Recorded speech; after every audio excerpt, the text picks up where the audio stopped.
J'espère que tout roule pour vous, que la forme est au rendez-vous. Qu'importe le format, que ce soit cette vidéo, ce podcast, cette lettre ou tout simplement ces quelques mots, ce moment est notre clap de fin, notre ultime apparition, le dernier salut de cette année 2025 qui tire sa révérence. Dans quelques battements d'horloge, à peine 2026 prendra le relais. Voilà, on ferme le chapitre. La page de l'année qui s'achève se tourne doucement pendant que celle de la nouvelle s'ouvre pleine de promesses et d'inconnus. Avant que l'année ne se déploie pleinement, j'espère que tout roule pour vous, que la forme est au rendez-vous. Qu'importe le format, que ce soit cette vidéo, ce podcast, cette lettre ou tout simplement ces quelques mots, ce moment est notre clap de fin, notre ultime apparition, le dernier salut de cette année 2025 qui tire sa révérence. Dans quelques battements d'horloge, à peine 2026 prendra le relais. Voilà, on ferme le chapitre. La page de l'année qui s'achève se tourne doucement pendant que celle de la nouvelle s'ouvre pleine de promesses et d'inconnus.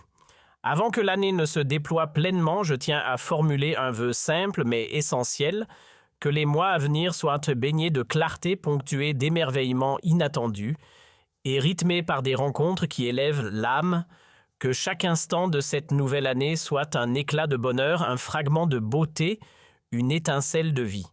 Et par-dessus tout, je vous souhaite une santé solide, le socle discret mais vital de tous nos projets, de tous nos rêves. Et vous l'aurez deviné, si je prends la parole aujourd'hui, c'est aussi pour m'adresser à tous ceux et celles qui nous accompagnent, depuis près ou de loin, à mes frères et sœurs d'Algérie, mais aussi aux fidèles qui nous écoutent, depuis le Maroc, la Tunisie et bien au-delà dans chaque recoin du Maghreb et de l'Afrique. À vous qui lisez, qui regardez, qui écoutez, que vous soyez à Bamako, à Niamey, à Ouagadougou ou ailleurs sur le continent, je pense à vous. Sans oublier nos compatriotes de la diaspora établis entre Paris et Montréal-Londres et Dubaï, New York et Berlin, je vous envoie du fond du cœur mes salutations les plus chaleureuses. Que 2026 vous comble de 1000 façons. Je vous souhaite une fin d'année douce et un début d'année grandiose. Oui, je vous le dis, sincèrement du fond de mon humanité, que le meilleur, le plus noble, le plus lumineux vous accompagne, vous entoure et vous surprenne. Avant d'entrer dans le vif du sujet, nous devons de marquer une pause pour exprimer une reconnaissance sincère. Car non, malgré les apparences, je ne suis pas une armée à moi seul. Derrière chaque mot, chaque vidéo, chaque révélation, il y a des visages discrets mais essentiels. Des collègues, des contributeurs, de l'ombre, des volontaires dévoués, que ce soit de passage ou à long terme. Ils sont là à mes côtés et c'est en leur nom que je veux remercier chaleureusement notre public fidèle, mais surtout nos sources, celles et ceux qui, depuis l'intérieur même des institutions algériennes, nous font confiance. Des hommes et des femmes lucides, téméraires, qui osent nous faire parvenir des informations sensibles, des documents, des confidences. Ils lèvent le voile sur ce qui ne devait jamais sortir, les intrigues enfouies, les affaires qui secouent le pouvoir de l'intérieur. À ces éclaireurs de l'ombre, je veux redire ici toute ma gratitude. Sans leur courage, notre travail n'aurait jamais vu le jour. Ils sont la pierre angulaire de ce que nous faisons. Ces Algériens et Algériennes, animés par un amour sincère pour leur pays, inquiets pour son avenir, choisissent de rester anonymes mais agissent pour le bien commun. Grâce à eux, nous pouvons dénoncer les abus les plus honteux, démasquer les réseaux de corruption et révéler les rouages d'un système opaque. À vous, nos sentinelles anonymes, je tends la main avec respect, reconnaissance et une solidarité indéfectible. Je ne peux pas continuer sans adresser un mot chargé de respect et de solidarité à celles et ceux qu'on tente de faire taire. Je parle ici des défenseurs des droits humains, des voix dissidentes, des journalistes libres, des activistes engagés et de tous ceux qu'on appelle avec un mépris bien algérien les magourines. Ces citoyens réduits au silence, emprisonnés, assignés à résidence, interdits de quitter le territoire privé de leur liberté élémentaire, placés sous surveillance, intimidés ou carrément persécutés. À vous, je tends la main.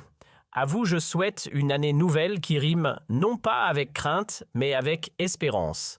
Santé, sérénité et courage, voilà ce que je vous envoie. Et puisqu'on parle de vœux, permettez-moi de me tourner aujourd'hui vers un homme en particulier. Un homme dont le nom résonne dans toutes les institutions du pays, M. Abdelmadjid Tebboune. Oui, c'est à vous que je m'adresse. Permettez que je vous souhaite moi aussi une bonne année, c'est de saison après tout. D'ailleurs, dans votre discours d'hier, le 30 décembre 2025, prononcé devant l'Assemblée populaire nationale et le Conseil de la Nation, l'équivalent de notre Sénat en présence d'un parterre de dirigeants et de journalistes, triés sur le volet, vous avez eu un mot, un seul, pour vos critiques envieux et ingrats, avez-vous dit. Voilà donc comment vous qualifiez ceux qui pointent du doigt vos échecs, vos décisions économiques hasardeuses ou votre manière de gouverner. C'est noté. Alors aujourd'hui, permettez-moi de vous répondre, Monsieur le Président, car il est évident que vos mots, si choisis soient-ils, s'adressaient à des profils comme le mien. Des individus qui, jour après jour, et parfois même plusieurs fois dans la même journée, ne mâchent pas leurs mots. Des citoyens qui crient haut et fort, qui dévoilent ce que l'on tente de cacher, qui diffusent des informations sensibles, qui décortiquent vos décisions et qui, il faut l'admettre, ne font pas dans la dentelle. Oui, 99% de nos publications sont critiques, parfois tranchantes, souvent dérangeantes. Mais elles mettent en lumière sans détour les dérives d'un système que vous incarnez. Alors si cela fait de moi un envieux comme vous le dites, si élégamment, eh bien soit. Un envieux qui vous souhaite malgré tout une fin d'année douce, une santé solide, une joie sincère et une longue vie. Que cette nouvelle année vous soit douce à vous et à vos proches. Que vous puissiez en savourer chaque instant ce luxe que malheureusement beaucoup d'entre nous n'ont plus. Car voyez-vous, vous avez la chance d'être entouré des vôtres. Moi non. Comme tant d'autres voix critiques de ce régime, je suis tenu à l'écart de ma terre natale. Non pas par choix, mais par contrainte. Et si je reprends vos mots, Monsieur le Président, l'envieux que je suis ne peut pas, à l'approche de 2026, embrasser ses enfants, étreindre ses parents, rire avec ses amis ou simplement saluer ses voisins dans une ruelle d'Alger. Cette transition d'année, je la passe loin des miens interdits de retour bannis de mon propre foyer. Et pourquoi suis-je éloigné de ma terre?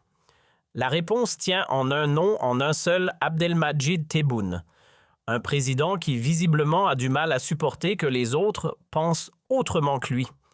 Chez lui, la liberté d'expression semble être une bête noire et la moindre critique est perçue comme une attaque personnelle.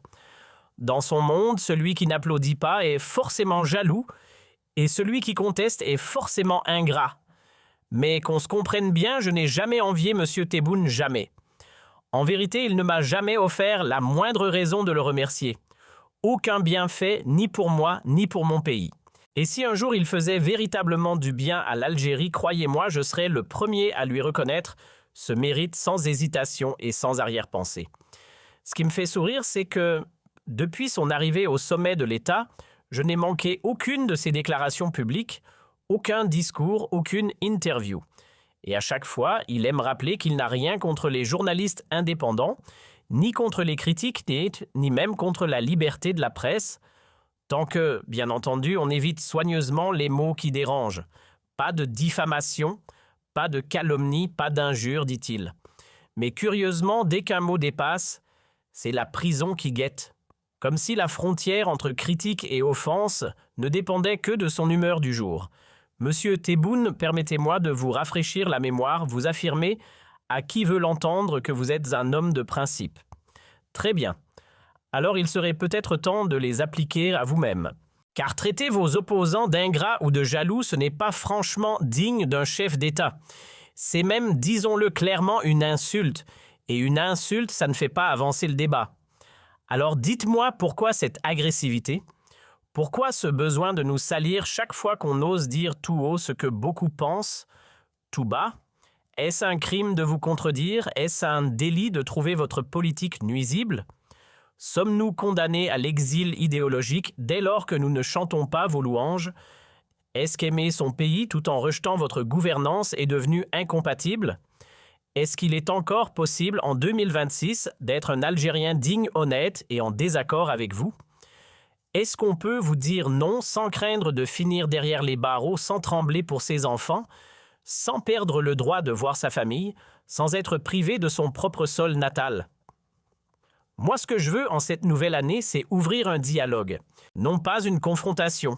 Je veux soumettre des idées, des propositions, car critiquer ne signifie pas haïr, et contester n'est pas trahir. Alors voilà, Monsieur le Président, puisque vous semblez affectionner le mot « envieux ». Laissez-moi, en tant qu'un de ces spécimens que vous méprisez, tant vous soumettre une petite idée.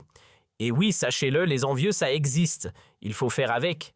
Vous ne pouvez pas espérer gouverner un peuple entier de clones enthousiastes et silencieux. Nous sommes des millions. Bientôt 50 millions d'Algériens, hommes, femmes, enfants, jeunes et moins jeunes. Il est statistiquement impossible que tout ce beau monde vous applaudisse en cadence. Soyons honnêtes, vouloir plaire à toute la population, c'est une ambition plus adaptée à une carrière d'acteur romantique qu'à celle d'un chef d'État. Si vous vouliez de l'amour inconditionnel, il fallait peut-être monter sur scène, pas sur un pupitre présidentiel. Et puisque vous êtes en politique la vraie, pas celle de la fiction, il est bon de se rappeler une évidence, personne, pas même les dieux de l'Olympe dans la mythologie grecque, n'a jamais fait l'unanimité. Les pharaons étaient contestés, les empereurs aussi. Alors pourquoi les Algériens envieux, comme vous les appelez, n'auraient-ils pas droit à l'existence? Pourquoi ceux qui ne vous encensent pas n'auraient-ils pas le droit de vivre sur leur propre sol, de voir leurs enfants, de parler depuis Alger ou Oran comme n'importe quel citoyen? Les citoyens qui ne vous acclament pas, monsieur, Tebboune ont-ils moins droit à l'existence que ceux qui vous élèvent au rang de demi-dieux? Faut-il désormais adorer pour être autorisé à respirer sur cette terre? Car selon votre logique, l'équation est simple. Soit on vous applaudit et on est un bon patriote, soit on vous remet en question et on devient automatiquement jaloux, traître ou ingrat. C'est comme si être opposant excluait d'emblée toute légitimité, comme si critiquer vous transformait en paria. Or, sachez que l'amour de la patrie ne se mesure pas au volume des applaudissements. On peut vous contester et rester honnête. On peut ne pas partager votre vision et pourtant vouloir le meilleur pour notre pays. Et puisque vous affirmez avec tant de confiance dans ce long monologue d'hier que tout va bien, que l'économie s'élève, que la diplomatie rayonne et que les problèmes fondent comme neige au soleil, alors j'aimerais, en tant que simple citoyen envieux, vous faire quelques propositions pour 2026. Car visiblement, d'après vous, l'Algérie est sur les rails du succès, et critiquer ce miracle serait presque un blasphème. On devrait, dites-vous, être fier. On ne devrait pas se plaindre, ni vous contredire. Alors voici ma modeste suggestion, Monsieur le Président, une idée qui ne vous coûtera ni argent, ni gloire, ni sacrifice. Juste un peu de temps. Une journée par mois. Oui, seulement 12 jours dans toute une année. 12 petites journées dans une existence qui, de toute façon, a déjà été jalonnée de grands événements, de hauts faits, de drames et de triomphes. Après tout, vous êtes au sommet de l'État, l'échelon ultime, le poste que tant convoitent, mais que si peu atteignent. Vous pourriez bien en dégager une poignée d'heures pour changer de perspective. Alors mettez de côté juste un instant vos salons dorés et vos résidences sécurisées, qu'il s'agisse du palais présidentiel du Club des Pins ou de votre demeure estivale d'Oran. Sortez, allez à la rencontre du vrai pays, mais attention, pas en cortège officiel, pas entouré de vos généraux, de vos conseillers et de vos hommes de l'ombre. Allez-y seul, sans filtre, et surtout ne vous contentez pas d'écouter ceux qui passent leur temps à vous flatter, à vous dire que vous êtes exceptionnel, lumineux, providentiel. Passez plutôt une journée avec un entrepreneur. Mettez-vous à sa place, regardez le monde à travers ses yeux. Ressentez ses galères, ses blocages, ses frustrations. Comprenez ce que cela signifie aujourd'hui en Algérie de vouloir créer, produire, faire vivre une idée face à un mur administratif, à un labyrinthe réglementaire, à une économie cadenassée. Posez-vous une seule question, Monsieur le Président. Comment fait-il ce patron algérien pour tenir debout dans ce champ de mines législatif que vous avez méticuleusement semé depuis 2020? Comment réussit-il à faire tourner son entreprise, à verser les salaires, à maintenir ses équipes motivées, alors qu'à chaque pas, une nouvelle règle, un nouveau verrou, une nouvelle interdiction surgit? Importer devient un parcours du combattant. Trouver un partenaire étranger, un rêve bureaucratiquement impossible. Investir, mieux vaut prier, et tenter de s'implanter dans un secteur verrouillé par les monopoles d'État, un aller simple vers l'épuisement. Mais allez-y, accompagnez-en juste une fois. Voyez-le entrer dans une banque, un sac d'espèces en main, simplement pour déposer les recettes de la semaine. On lui répond quoi? Non, monsieur, c'est interdit. On suspecte un blanchiment. Et pourtant, vous le savez, 95% des échanges économiques en Algérie se font en cash. Absurde nom algérien. Tenez, suivez-le aussi lorsqu'il ose demander un prêt. S'il ne connaît pas le bon nom, s'il ne fait pas partie du cercle fermé du CREA ou de ses équivalents, ces chefs d'entreprise choisis sur mesure pour ne vous raconter que ce que vous êtes prêt à entendre, alors il n'a aucune chance, aucun accès, aucune écoute. Et ça ne s'arrête pas là. Ce même entrepreneur devra quémander non pas une mais 2 autorisations venant de 2 ministères différents, simplement pour pouvoir acheter une matière première et démarrer une production. Allez faire la queue avec lui devant les administrations, les guichets, les banques. Voyez de vos yeux cette bureaucratie asphyxiante qui empêche des Algériens de produire de la richesse pour leur propre pays. Et dites-moi après que tout va bien.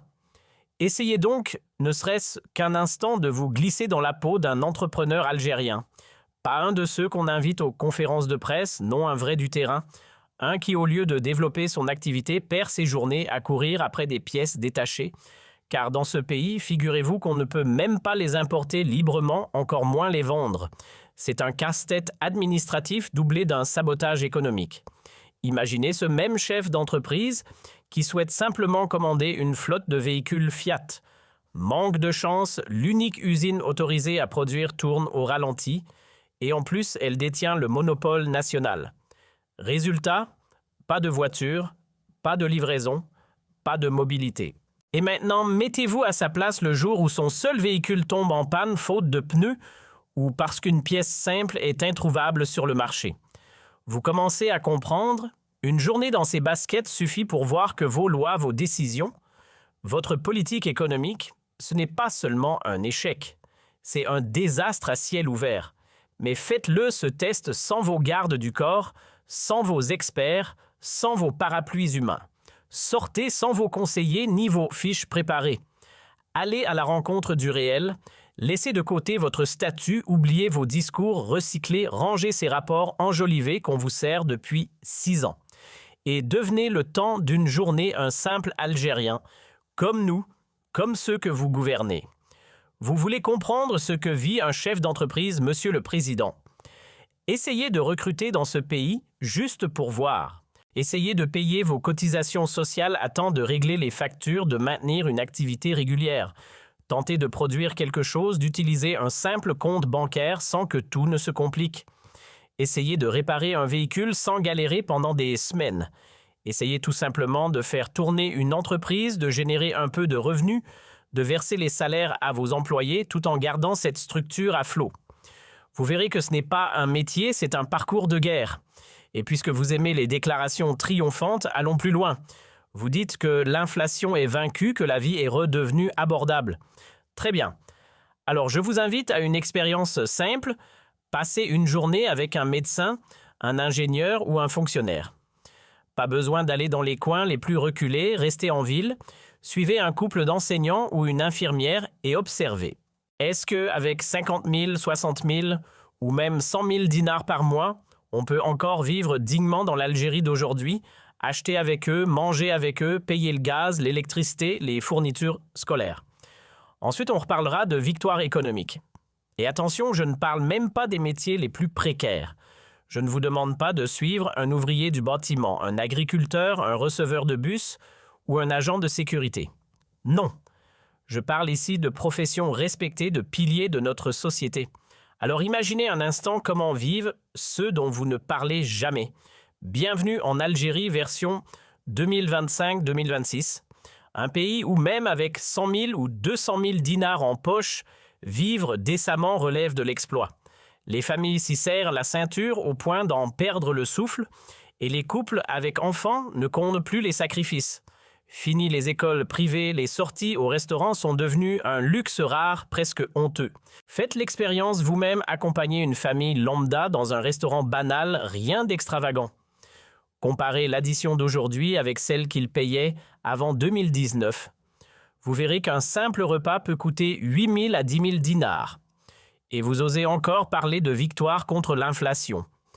Allez donc voir ce qu'il reste dans le portefeuille d'un ingénieur, d'un enseignant ou d'un médecin, après avoir fait leurs courses un peu de viande, quelques légumes, 2-3 fruits, Posez-leur la question, est-ce que votre portefeuille qui était aussi vide qu'il l'est aujourd'hui, disons en 2018, vous verrez la réponse dans leurs yeux. La vérité est simple, on n'a rien gagné. L'inflation nous a laminés. Le coût de la vie n'a jamais été aussi violent.